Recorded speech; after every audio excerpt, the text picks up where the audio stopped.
Assalamu alaikum.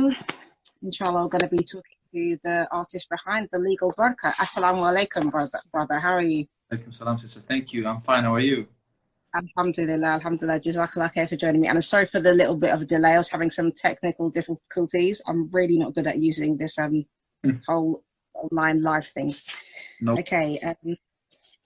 So, brother, could you just kind of give some background, who you are, and just tell the listeners, about yourself a little bit, inshallah? Definitely. So my name is Ersem Ercil. I was born in the Netherlands and raised in Turkey. Mm-hmm. The biggest part of my life I've spent living in the Netherlands. I work as an art director at 180 Amsterdam, which is an advertising agency. That's what I do on a daily basis. Mm-hmm. I was studying advertising, where this project started out as my graduation project, actually. Okay. So what kind of inspired you to actually do this particular piece as your graduation project? Yeah, so I like to think that I have a group of intelligent friends whom I talk with about things that happen in the Netherlands, in the world, because you feel kind of feel the responsibility for other people than yourself as well. Mm-hmm. And we were talking about this burqa ban, which is called like that in the Netherlands, long before actually the whole pandemic happened and COVID hit. But of course, you know that the whole ban is questionable, because it's kind of trying to free women from their perspectives from something by limiting their freedom to wear what they want. So yeah, really an interesting thing to think about. But when the pandemic hit and the whole situation with the face masks happened, that opens like a whole new perspective on the whole ban. And then you think those two things like, okay, but if you would enter a train like you are sitting now, you would get a fine. Mm. You would do the same with a face mask. No one would bat an eye. Or you would even get a fine if you don't wear a face mask. And that becomes like an off-balance thing on a scale, right? So that inspired me to make the connection, and it inspired me to think about finding a way to get people to talk about this, actually. Alhamdulillah, mashallah.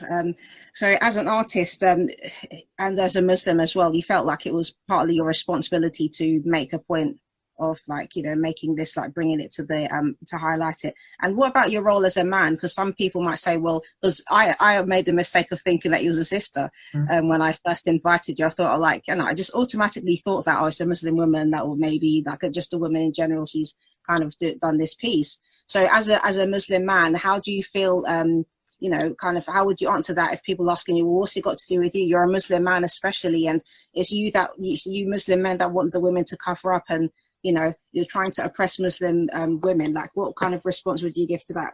Yeah, it's actually interesting. Like you said, I think 50% of the reactions I get are like, oh, mashallah, sis, and you go, Mm-hmm. I'm a brother, but thank you. But I think that's what makes Islam also more interesting than other religions, because it's not so focused on the self. Islam is more about community, about people around you. Yeah. I think that kind of also makes it like an obligation for me to, when I see something that's unjust, to react on it. And I like to see people who are fellow Muslims as family almost. And if something unjustful is done against them or said against them, it's also like my task to say something about it. That's why I felt that I needed to say something. Alhamdulillah. So in the job that you do now, as an art director, how is the agency that you work for? Is it mostly Muslims, or is it mixed with non-Muslims? How did they kind of react to your piece? Well, it's actually funny because I just moved from another job to this job a month ago, I believe. The previous agency was like a typical Dutch agency where all people were there. But the agency I work at right now is one of the most international ones in the Netherlands. I believe like 22 or 23 nationalities in the office, in the agency, which also from, I don't know, Lebanon and other Arabic countries. So I kind of see that it gets more understanding and better reactions from an international community rather than a local community. Right. Which I also noticed when I wanted to start it out this project. There were some feminist groups or people who were like, "But you are a man, you shouldn't do this." So, which is somewhere a legit question to ask. Like why, like you asked also, why would a man do this? But I always trying to explain from the perspective of Islam how community and people around you are more important than yourself even. Some people get that, some don't, but I believe in international context it's understood way better than it is in the Netherlands actually. Alhamdulillah, mashallah. And another thing I'd like to ask you, because how do you think that other Muslims in the Netherlands kind of perceive the whole issue of the ban in general? Because I mean, here in the UK, I think it's like a little bit here and there where there's some Muslims who feel like, well, you don't have to wear the niqab, so why are you wearing it? It's not obligatory. They always say that, but I have to remind people there's actually a difference of opinion between the scholars whether it is obligatory or not. So depending on whether the sister, takes whichever stance, it's her decision if she wants to wear it. So what do you think, for Muslims like that? Because some Muslims feel that the niqab is too overtly, in your face, and we should try to kind of blend in a little bit more. Like, what's your kind of, what's your stance on that? Do you think that Muslims should kind of just take the back seat and not try to ruffle the waters as such? I mean, there's such a minority of sisters who wear it anyways. Like, what's your views? To be honest, I'm like a total believer of freedom, and that if you want to wear a niqab, you should be free to do it wherever and whenever you want. And this also works the other way. If you don't want to wear it, just don't. It's between you and your God, and I cannot get in between that. For example, and my wife both don't wear niqabs or hijabs, for that example. Because I could also never tell them to wear it, because that would be the same as making it illegal to wear it. Yes, subhanAllah. It goes wrong kind of when people try to force an opinion or impose an opinion on someone else. I think that's even my main issue with the whole thing, Yeah, subhanAllah. So do you think that with COVID now, how do you think COVID has had an effect on the Muslim community in general, especially in the Netherlands, especially like with regard to the ban? To be honest, I don't think the ban itself had a really big impact on the community. Because, of course, when the ban happened, people protested, especially the in the camps protested the same day, I believe, even in front of the parliament. Okay. But even that's an interesting thing, because the amount of women we're talking about in the Netherlands is like a maximum of 300, I believe. Okay. And the law is kind of legitimized by basing it on making or creating a safer society, which is like questionable. How safer did society become by this? Yeah. But I think, especially in what way the Muslim community is impacted because of COVID is less get-togethers, and I especially noticed this in Ramadan last year. You used to have those family dinners and family get-togethers, and you had to scale down from the amount of people, at least. Yeah. You couldn't go to the mosque for prayers, for Friday prayers or whatever. So it became more individual kind of experience somehow, less connected you normally are during, especially Ramadan. I think that's the main impact that COVID had on the community over here. And did you have any issues like in the kind of reactions to the Muslim community? Because here in the UK, for example, when the COVID thing started, everybody was being reminded that they need to wash their hands more regularly and things like that. And, Muslims were like, well, actually, we do this like all the time. It's part of our religion, like to be hygienic and clean. But at the same time, we were blamed as a minority, not just Muslims, but just Black and ethnic minorities in general, as being like people who were spreading COVID more rapidly, because like the way that we live, generally our communities are quite close, and you know, we lived with maybe many family members, you know, different 3 generations in one household, for example. So at some points we was kind of blamed by, you know, certain media outlets were saying, well, you know, these black and ethnic minorities, they're the ones who are more risk at COVID, they're more risk of dying from it. So and it's because of how they live. Like, did you have something similar like that in the Netherlands, or?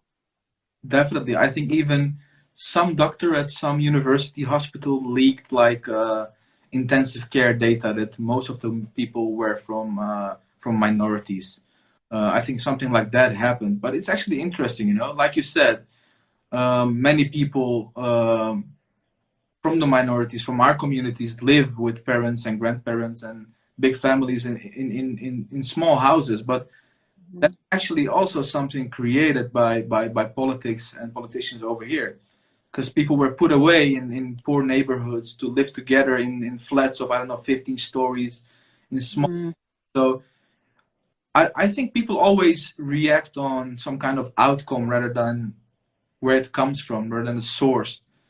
And I think that's a big misunderstanding, because it could be true that minorities spread COVID more or less. I don't know. I haven't researched it, but even there is a step before that, and there is a source where that comes from. Yeah, it's an interesting thing to think about, actually, how you said it. I mean, the little kind of research that I looked into was some of the reasons why it could be that minorities have been spreading, you know, COVID in the UK, at least, was partly because of the fact that a lot of them are in frontline work. So a lot of them work in nursing, for example, taxi drivers, takeaways, things like that.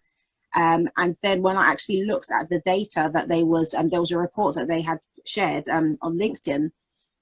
And when I looked at it, what they did was actually took the percentages for each community. So obviously, if you look at a percentage of a minority community and how many people had actually gotten COVID or been tested positive for it, the percentage would be higher than if you look at a much bigger community and who's been tested positive. So when I was looking at the graph, like the number for like British white was like way up here, and the black ethnic minorities was like all the way down here. Like, and I was just thinking, so how does that mean that we're more susceptible to it? But obviously they've looked at the percentage according to the number of the people in the community. So it was a little bit, I think, quite deceptive, actually, giving people this kind of view that that was the case.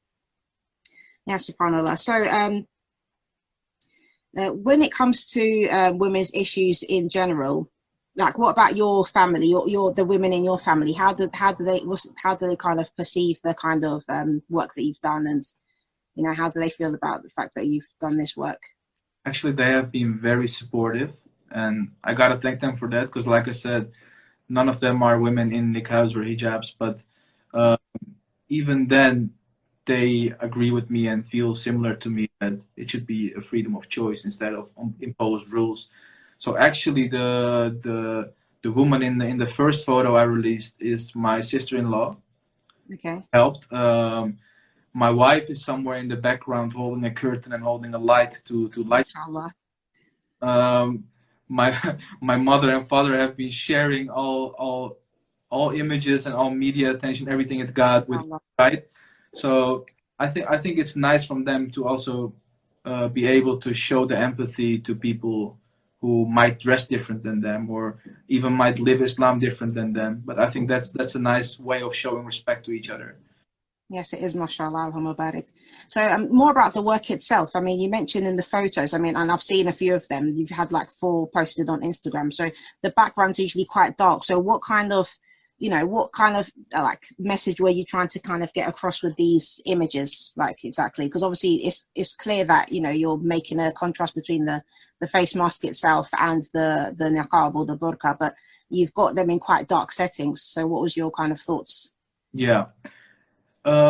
I think like the main concept behind it, or the main goal behind it, is that this was a conversation piece. That's how it's called in like the art or creative world, which means that it is something you want people to see and to have some kind of emotional reaction, rather be really annoyed or irritated by it, or just be happy with it and, you know, feel something towards it and raise questions with an image like this. That's how I set out on this journey, actually. And like you said, it's well noticed, actually. that it's a dark setting with like a spotlight almost on the woman wearing the niqab. I did that because I wanted to show a visual way, or like a visual metaphor to how this issue was put under a spotlight too. I really believe it's like symbol politics. Like I said, Right. talking about 200 or 300 women in the Netherlands. Why couldn't you leave them alone? How much safer did banning it make society? So it's kind of Yeah.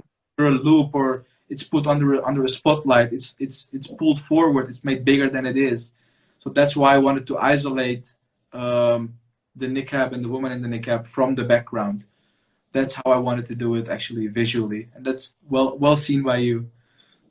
Alhamdulillah. So, what do you think the political kind of aims are behind the Netherlands as a country wanting to ban the niqab, seeing as there is only 300 or so women in Netherlands itself wearing it? What do you think like is the main aim behind them doing that? That's the most interesting question probably, because in the Netherlands and in Europe you see like the whole political movement kind of shifting to the more right wing.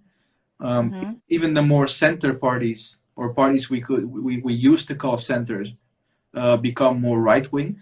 So also more right wing ideas get more votes. That's unfortunately how it works. It's just populistic basically. And what happens with bans like this is when, for example, the Prime Minister of the Netherlands, Mark Rutte, he needs to remain the biggest party. He needs to get votes from the right wing. So a thing like this gets him votes, even though it doesn't solve a problem. Maybe there is not even a problem. But it's for their own gain, for politicians their own gain. And I think that's also a really weird way of using a law or using legislation, because a law should be just. If it's unjust, it cannot even be a law. Like Martin Luther King said on his Birmingham jail letters, like how can the law be unjust? It can't, because then it's not. Exactly. Then it's not law, exactly, subhanAllah. I think we've had a similar situation here when it comes to the Brexit, for example. A lot of the politics that was being kind of like, said was, oh, well, we having too much immigration, and they kind of kept the focus on immigration. When the reality is like, that isn't really the issue, and Brexit isn't going to change the amount of immigrants that's really coming into the country. And people voted for Brexit, and then there's been so many repercussions as a result of that, which people haven't realised. Well, actually, it's to their detriment if with the Brexit in so many different ways. So, subhanAllah, like it's given a false image to people, to the society in general, like what the actual situation is for political gain. SubhanAllah. Because you almost notice that every time when something seems to go wrong in Europe, either economically or socially, the focus shifts towards Islam and Muslims.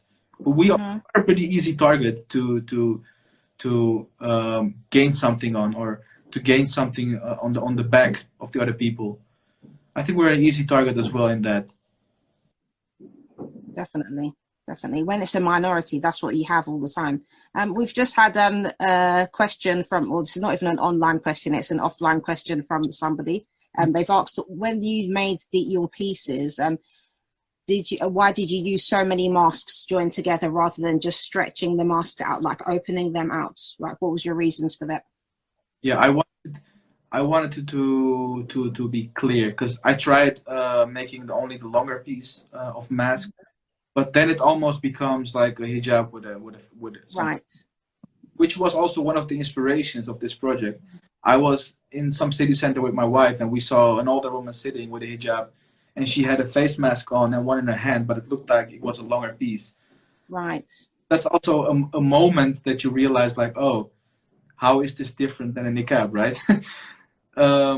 So the reason behind me making those things all out of face mask is because I wanted to be one piece and not just, and have some kind of correlation between them instead of being two separate pieces. But indeed, it's being made of only the front part. Okay, alhamdulillah. Because I think it's quite more distinctive like that as well. Because like you said, if he had like kind of just stretched them out, it might not be so obvious that it was a face mask. Yeah. So sisters who are living in the Netherlands, I mean, I've had an experience here where I went to the bank, for example, and I was wearing the niqab, and the lady, like she didn't want me to come into the bank because she was like, you don't have a mask on. And I found that really funny because, you know, prior to COVID, you know, you're wearing a niqab and people are calling it a mask and saying, oh, well, you can't come here or you shouldn't go in here because you've got your face covered, you're wearing a mask. But she was basically telling me that I didn't have a mask on, even though there's, you know, the niqab has been approved in the UK, at least in most places, that's acceptable to wear as your face covering. It's not as strict as some of the other European countries, I think, because some of them have specifically said that you need to wear an actual medical mask. But here they're more like general, as long as you've got your face covered. But a sister online here, mashallah, she pointed out that some niqabs might not be acceptable as face covering for, you know, to stop transmission of COVID, because it's some of them are very thin. I mean, you do have different types of niqab which have more than one layer, for example, but a lot of them are quite thin, so it wouldn't serve the purpose as a face mask that does. So do you think, in like, you know, thinking about that, do you think that the niqab and the mask itself, the face mask, medical mask, do you think they're kind of the same thing?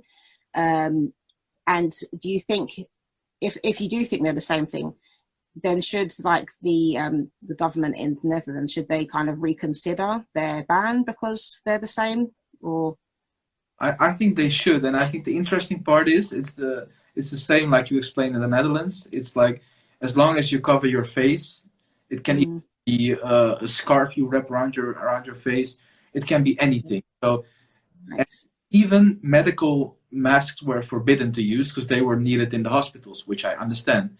Yeah.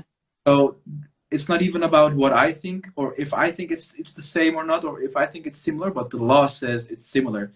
Because the face covering was, it shouldn't cover your nose, your mouth, and parts of your ear. That was the original ban, but a face mask covers exactly the same. And like, it's not necessary to wear a medical mask, but it has just to be something that covers your mouth.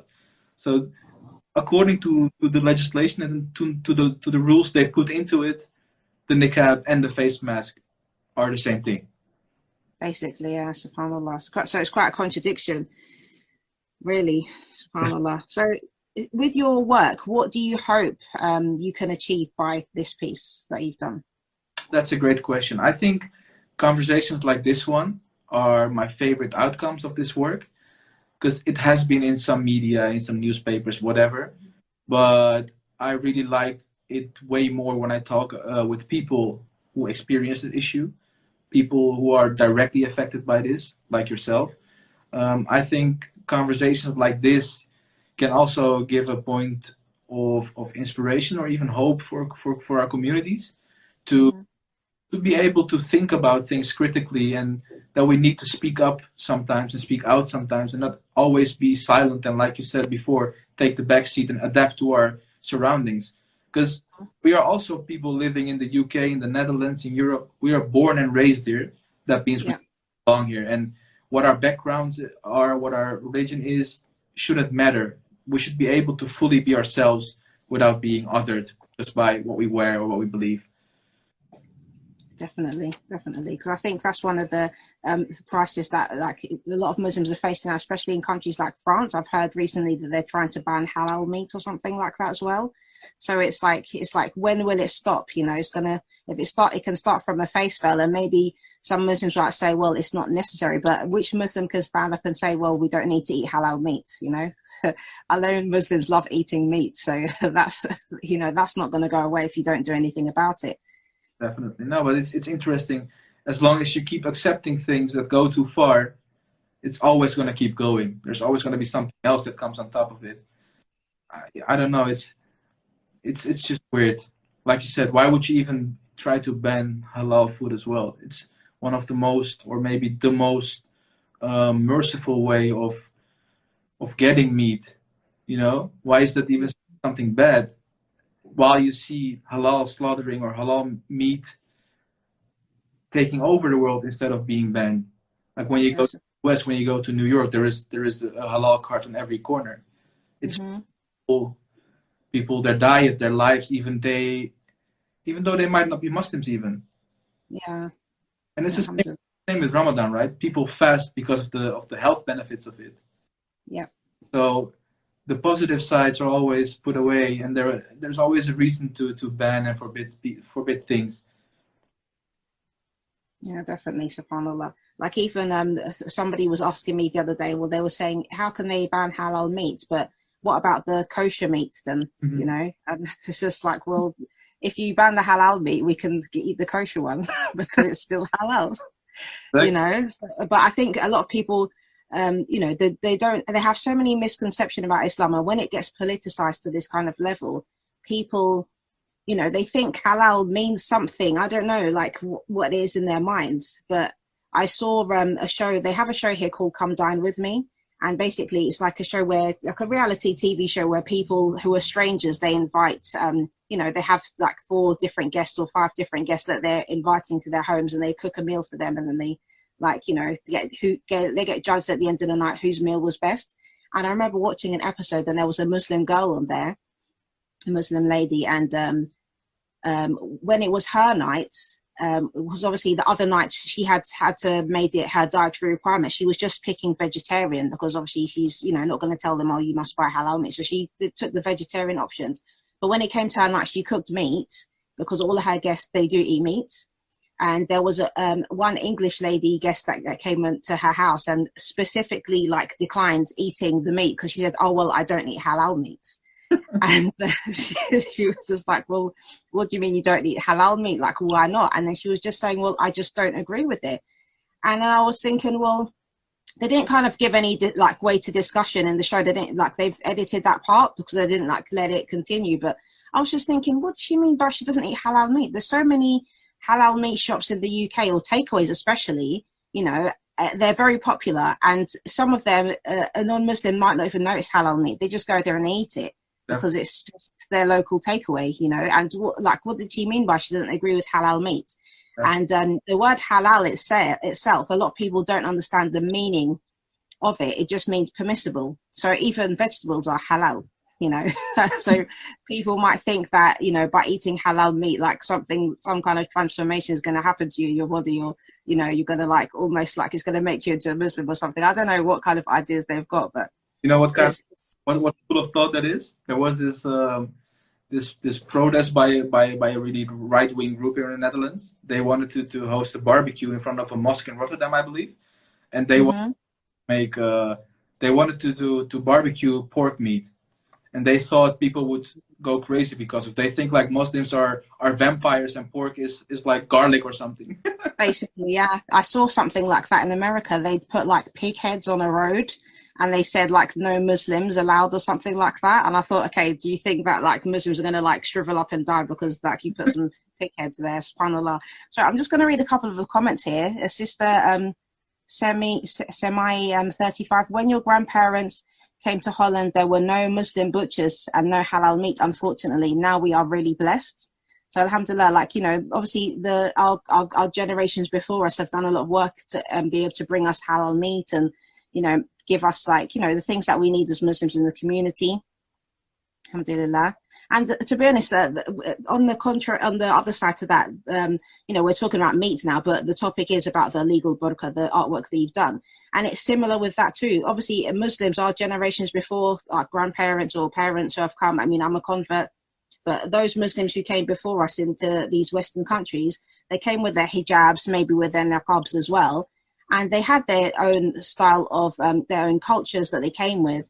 And, you know, they joined these communities and they've built up from scratch, you know, their own kind of Islamic communities and Islamic cultures in Western countries. Definitely. And I think even if you think like legacy wise for their sake, like, it's important for us to make pieces of work like this and to take a stand when it comes to these kind of issues, because otherwise it's almost like, you know, where will it stop? It will continue that, you know, if you just don't care and you say, well, oh, well, we need to be more Western, we need to, like, you know, stop doing this because, oh, it's the law now, then all the hard work that they did, like, what was it for? It's like for nothing, because they didn't come here to give up their religion or give up their culture completely. They came here because they wanted a better life, like financially at least. Definitely. Oh no, but that's also the very colonialistic or Orientalist point of worldview, I believe. because the West has always been like, I'll go wherever I want and take whatever I want and do whatever I want with it. Mhm. That's not how it works, because you have you are interfering in with people's lives. You know, that's quite a big issue actually, which is not realized. But I don't know. That's something I can never make sense of. Like you said, it's always expected that you come here and assimilate. Yeah, Should it be necessary? Like a community with multiple nationalities, religions flourishes way more than just a singular community where everyone is the same. I don't know. I also don't know how realistic it would be to try and make a community only one type of person. Like how, yeah, exactly. like you said, maybe Muslims are mainly the people who do the frontline work. What's going to happen then if everyone wants to work in offices? What's going to Yeah, of course. interesting question. Because communities are made up of so many different facets, and like people have to do different things. I mean, even like as well, another thing to address, like that you picked up on, was when like people from Western countries, for example, go to other parts of the world, Mm-hmm. they're called expats, you know. But like when our parents and people from, you know, Africa and Asia and Middle East, when they go to live in Western countries, they're called immigrants. So, you know, this is something that I really, really hate, actually, you know, because for me, that kind of just shows the kind of entitlement behind and this colonialistic viewpoint. That's definitely that's definitely a way of framing people before they even maybe arrive to Western countries. It's Yeah, because just labeling without reason. of course, yes, subhanAllah. It's given this kind of view of like less than, you know. That's why I really like I really don't like that. It's like quite I see it's quite a negative connotation when you just call somebody an immigrant. But you know, if you're from the West and you're going elsewhere, then you're the expat. So it has this connotations of like somebody who's educated versus somebody who isn't educated, somebody who like is going to contribute to the society versus somebody who's just coming to take from the society. You know, there's so many things in there. All the framing is in there indeed. And actually, we're all immigrants anyway. And people Exactly. always say like United States, America. Well, there was no one from the West in America that were Indians. What did they do to them? Like, Yeah, subhanAllah. yeah, deep issues if you go in there. But like you said, everything is baked into it, even in those two words of expat versus immigrant. Mm-hmm. SubhanAllah. So, in in the Netherlands now at the moment, have you had any kind of feedback from non-Muslim females, such as feminists, for example, on the piece? Because you have had some, obviously, exposure to the media and everything with this artwork that you've done. Yeah, I have had some reactions, which has been like 90% supportive or understanding the issue, and there has obviously been negative reactions as well. Like I mentioned, I have been in a discussion with two ladies, I believe, who were trying to roast me for being a man and doing this. Right. Agree with, but when I gave arguments and they were just trying to push their point of view on me, it kind of escalated and the discussion ended there. Uh, Mm-hmm. so I think the reactions have been really nice, and I think also the nicest part of the reactions is how diverse it has been. It has been like people, indeed, like you said, Dutch people, Dutch feminist women who have shared it because they believe that it shouldn't exist. Mm-hmm. It has been it has gone so far as people from Sri Lanka sharing it and saying like, "Oh, this makes me think of my family in Sri Lanka. I hope they're okay," because it was something Yeah. new at that moment. And I think it has been an interesting journey until now. How it started out in the Netherlands, but it has become a more international thing where people from all over the world can relate to it. I like Yeah. how that is developing at the moment, actually. Alhamdulillah, yeah, Alhamdulillah. I think it's a really strong piece because I saw that even in Sri Lanka they're trying to like ban the niqab there as well, and they have the face mask as mandatory too, I think. Yeah. So that's quite important. And obviously there's been like this, it's all political really because there's been so much issues in Sri Lanka as well, even with Muslims and Buddhists, I think. Mm-hmm. There's been different issues going on there, even though for such a long time different communities from various faiths have been living together like peacefully without any issues for quite some time. So like there's been like trouble kind of stirred up causing issues between them recently, subhanAllah. Definitely. There are so many issues politicians should focus on instead of this. Like in the Netherlands, Definitely. people don't have work. There are no houses for young people. It's expensive. People can't find houses to rent, to buy. No, they should focus on things like that, things that improve people's lives instead of getting in people's way. But I don't know how which is gonna be. Alhamdulillah. So, do you feel that in the art community itself, like kind of what reactions have you had, and do you feel that there's other artists who also want to do work, or have you seen other artists doing similar work that they're trying to kind of bring this subject to light? Yeah, I have seen some work. It has mainly been illustrations and stuff, I believe, or like stickers that have been played in the Netherlands. It has done pretty well in the art community. It won like an award for visual art somewhere. I don't know what it exactly was, but it has been received well. But I don't value that side as much as emotional and people's side and conversation right now. I think that's way more valuable than some art community thinking that it's interesting. Because even in the art and design community, it's funny to say that you are creating something, right? Like I'm the creator of this project. I don't think, or I don't believe that people can create things. Like only Allah is the creator, you know. Of course, And me and my creative partner, whom I work with together, have those discussions very often in agencies, in art schools, with people who are in the art and design world. They're like, I made this, but if I ask someone to create something out of nothing, you cannot do that, right? Exactly. Yeah. So I also, as someone who's trying to make things, or someone who's trying to be creative, it's nice to know your place in your work. That it's not about it shouldn't be about a person or the work a person makes. It should be about how that piece of work can impact other people. Of course, yeah. And how I like to place myself behind my work, actually. Alhamdulillah. But I think it's interesting you say that as well. And just like as an artist, thinking about art and even fashion as well, I want to talk a little bit about that too, because I've seen, like, I think it was Gucci or Dolce & Gabbana or something. There was somebody sent me an image. I can't remember what it was now, but it was like on the catwalk, they had like a woman covered from head to foot. She had like a literal, like a mask on. It looked ridiculous actually, but and you know, that I saw actually, it was a brother on his YouTube, I think he posted it, but it was basically, he had like a split comparison. So a sister with a niqab on, and then this image of a catwalk fashion show where a woman was completely covered and, you know, had multicolored kind of like, you know, outfit on and things like that, but showing how it's almost like a fashion designer can give permission for a woman like to dress a certain way, but if your religion, if you're doing it for the purposes of your religion, for the sake of your creator, you know, you want to do it because you want to be more, you know, spiritual, you feel that you're going to get close to Allah doing that, this is something not praiseworthy. But if you're doing it because this is the new fashion trend, then it's okay. Dolce & Gabbana said so. That's interesting. I think it comes from the same place as the place that makes a difference between expats and immigrants. But that's like a big issue of the art and design world, I believe, that people always manage to elevate themselves above society, above people. And of course, art should have the right to say something provocative or show something provocative and make people think.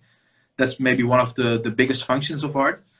But elevating yourself above people, I think that's something, an issue that's really, really big in the art world. I think art should be way more about leveling the play field and trying to be inclusive and include people into everything and make people think about issues. So that's how I look on the art and design world, actually. Alhamdulillah, definitely, because it can be quite elitist at times, I think. Definitely. Yeah, subhanAllah. Somebody's commented, Secure Stranger, they said, we need to make these in bulk and send to our sisters in Quebec, Europe and Sri Lanka, inshallah. MashaAllah, that would be great. That would be.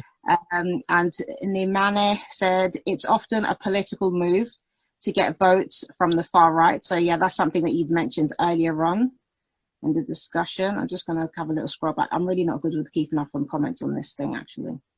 Let me just, I don't want to leave anybody out. Have a quick check. mostly waves and things like that. People giving salam. Okay. Yeah, and some other people in here, they didn't realize that you were a man as well, so they're quite surprised by that. Alhamdulillah. Alhamdulillah. So, mashallah, it's been nice to actually have this discussion. Definitely. For reaching out. Yeah.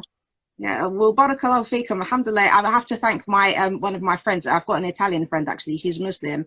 She's not actually on Instagram, but it was her that sent me the article about your work in the first place. And she said to me, yeah, you should try to talk to this sister. And I was just like, yeah, I'll contact her. So, yeah, alhamdulillah. So that was that kind of what got me onto it. But yeah, so just like a look to her. And alhamdulillah.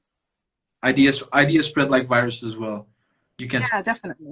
Yeah, alhamdulillah. So I think may Allah put barakah in your peace, and may Allah reward you for your intentions. I mean, with good, alhamdulillah, because I think it's a nice piece that you've done, and actually you've shown that even though you're a man, obviously you're a Muslim as well, but and even though even the women in your family, they're not personally wearing the hijab, it doesn't mean that you don't have a responsibility to speak out when you see something isn't correct, you know. So that's part of the responsibility of Muslims, to correct the good and forbid the evil. So barakallahu feekum for doing that. Yeah, because I think that's really important. As I said, in the Muslim community, say often, you know, people kind of shy away from these things, and they seem to think that by not speaking up, like somehow things is just going to kind of go away, but that's just not how it works. We are really, as Muslim communities, we're really passive and accept a lot, which can be a good times, because you should be accepting and you should be good, be friendly to people. But there always is a border. Like sometimes it goes into self-defense mode, and then you have to say something. Yeah, definitely. Because I think a brother was telling me recently that this is something similar happened in Denmark when they was considering banning the burqa over there. Yeah. The sisters who were wearing it in the beginning, they didn't kind of want to speak up, you know, thinking that, oh, well, you know, they was trying to preserve modesty. But in the end, what happened, when they did decide to speak up, it was already too late, because they put the ban in place. So, you know, it happened to their detriment in the end, subhanAllah. Alhamdulillah. Has anybody got any questions? Anybody that's left online? Because otherwise, I think, unless there's anything else that you wanted to, oh, there's a sister here. I wanted to say that I'm planning on studying in Amsterdam to do some field work. Okay, that's Yazi Mansour. Cool idea. The Netherlands is a great place to study, actually. Education. Yeah. So if you can wear hijab in the universities, is that okay in the Netherlands? You can wear a hijab, yeah. Yeah. Okay. Yeah. And how would you say that the hijab itself is kind of perceived over there? It has been way more mainstream, and people have seen it way more often. So I think it's kind of accepted in that way. Of course, there is like a negative sentiment against it from the more right and racist communities, but it's more like a hidden negativity than the niqab version, which is discussed openly and said openly, because hijab affects way more people, and I think they also know that it's way more dangerous and could get way more protest if they try to. Yeah. There are a lot of women who wear hijab, so that's a bigger issue, I believe, if they try to touch that. Yeah, definitely. And I think as well, I don't know, I think it's personally, I think it's a divide and conquer kind of situation, because I see in the Muslim community personally, as I said, you get a lot of, you know, Muslims that will say, well, you don't need to wear the niqab, so why don't you stop wearing it? And then you have the side that, well, it's just like, well, it's their freedom of choice to wear it, let them wear it. So there's a division that's being caused in the Muslim communities itself because of the niqab. And it's not that the blame should be placed on the niqab. The issue is, you know, you should be looking for the reasons why they're specifically targeting the niqab, especially when it's such a minority of sisters that actually wear it. And even if there are more sisters that are wanting to wear it, especially now since the pandemic, there's a lot of sisters who have now started to wear the niqab because they feel more confident to go outside, you know, cover their face because they have to anyway. So they've decided to just start wearing the niqab. So it's made it easier for them. And I remember actually there's some years ago, I think it was when the French ban had come in, there was some sisters online who basically they showed themselves wearing the niqab, then they flipped up and they had the surgical mask on underneath it. So it was like that was their answer. So you know, it's an interesting kind of, you know, paradigm when you look at this, like the work that you've done now. And those sisters, like years ago, they was using the face mask as a way of keeping their faces covered legitimately, because they knew that wearing a face mask, well, they can say it's for health reasons, basically. So that time they can still keep their faces covered. Really, really interesting to think about. If you would get someone from 2018 and let them time today, they would be like, "Oh, did the whole Europe become Muslim? They're washing their hands how many times a day now? They're covering Yeah, subhanallah. so interesting, Subhanallah. so interesting." Subhanallah. We've got a new comment here, Sister Nimane. She said, yes, mashallah, I think it is a healing experience to see a brother using their voice in creative, peaceful way to support us. Yeah, Allahumma barik. It is really. Alpay Jaylan said, lots of love from Turkey. We support your ideology completely. Barakallahu feekum. That's someone I know. Hi to Turkey. Alhamdulillah. Alhamdulillah. Jazakallah khair. I think if anybody doesn't have any more questions, and if you don't have anything else to say, brother, I'll let you go, because it's been, I think, coming up to almost, well, maybe 50 minutes or so we've been talking. Nice. Inshallah. I've really enjoyed the conversation. Somebody says it's stemming from this idea of secularism, which is completely colonial ideology. Yes, Yazid Mansour. Yeah, definitely. We mentioned that as well. Yeah, barakallah feek. Yeah, alhamdulillah. So do you have any final comments, inshallah, brother? I think we have talked about everything. I think we have said everything there is to say. I just want to thank you for reaching out. Like I said, I enjoyed this conversation way more than any media or any award, anything. Alhamdulillah. Thank you for reaching out. It has been a great conversation. Thanks. Alhamdulillah. Barakallah feekum, brother. I really appreciate you giving your time. And it's been, yeah, definitely, I've really enjoyed it as well. So, I appreciate it. I just thank you for, as a brother, and, you know, putting your voice across in this situation, because I think it's important, actually, and in a non-judgmental way as well. So I think often when the kind of issue of the niqab or even the hijab in general kind of comes up, sometimes when brothers talk about it, sisters take it like maybe a little bit offensive, like, you know, the brothers kind of trying to make us do something. But yeah. I think the way that you've done it is a way that everybody can, inshallah, appreciate. That was all I wanted. Thank you. Alhamdulillah. Jazakallah khair. Thank you so much, brother. Assalamu alaikum wa rahmatullahi wa barakatuh. Bye-bye.